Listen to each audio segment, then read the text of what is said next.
भाई जो गुरु वचन पे डट गे, कट गे फंद 84 के। कबीर परमेश्वर जी ने अमृतवाणी सूक्ष्म वेद में कहा है कि कबीर आपे राम कहे ओरा राम कहावे, जा मुख राम ने उच्चरे ता मुख फेर कहावे।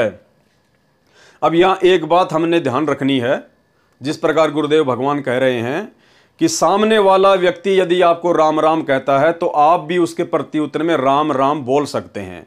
क्यों? क्योंकि हमें पता है कि वास्तव में राम कौन है। राम राम सब जगत बखाने, आदि राम कोई बिरला जाने। असल में तो राम ये हैं। ये राम शब्द दशरथ पुत्र श्री रामचंद्र जी का नाम नहीं है। ये तो इस काल ने आप और हम जीवों को धोखा देने के लिए उस परमात्मा के उपमात्मक नाम जो है अपने पुत्रों के रख दिए। जैसे त्रेता युग में रामचंद्र जी का राम रख दिया है। अब राम नाम तो सतगुरु रामपाल जी परमेश्वर जी का नाम है, इनका उपमात्मक नाम है। फिर द्वापर में उसने श्री कृष्ण नाम रख दिया अपने पुत्र का, जबकि ये कृष्ण तो इस कबीर परमात्मा सतगुरु रामपाल जी का उपमात्मक नाम है। कृष्ण शब्द का मतलब होता है अत्यधिक आनंददायक। तो अत्यधिक आनंददायक तो वर्तमान में परमात्मा है, उनकी संगति है, उनकी शरण है, उनके चरण हैं। इसी प्रकार इसने अपने पुत्र का नाम रख दिया विष्णु, जबकि विष्णु तो वेदों में सतगुरु रामपाल जी परमेश्वर जी इस कबीर परमात्मा का नाम है।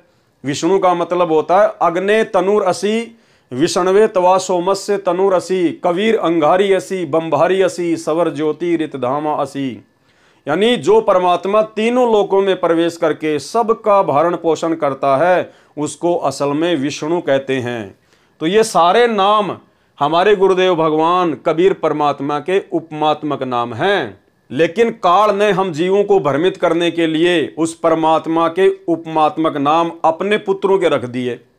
तो सामने वाला यदि हमें राम राम कहता है तो हम भगत भी उनको राम राम बोल सकते हैं, क्योंकि हमारा राम कौन है, हमारी सुई कहाँ जाएगी हमें पता है। सामने वाला यदि सत श्री अकाल कहता है तो हम भी सत श्री अकाल बोल सकते हैं, क्योंकि सत श्री अकाल का मतलब होता है जो परमात्मा कभी काल के अंतर्गत ना आए, अविनाशी परमात्मा।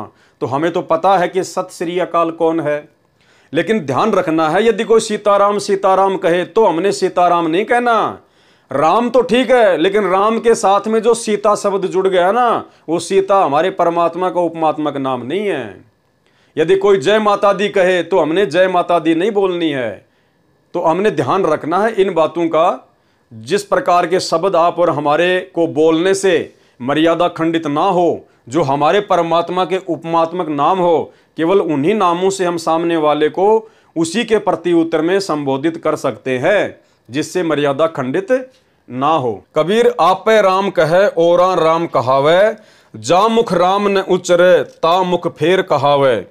भावार्थ है कि परमेश्वर जी ने बताया है कि जो व्यक्ति स्त्री पुरुष मिले तो उसको प्रणाम के साथ परमात्मा का नाम भी बोलो। यदि सामने वाला राम राम नहीं बोला तो फिर बोलो, तब वह सामने वाला अवश्य बोलेगा, कई बार बोलेगा राम राम राम।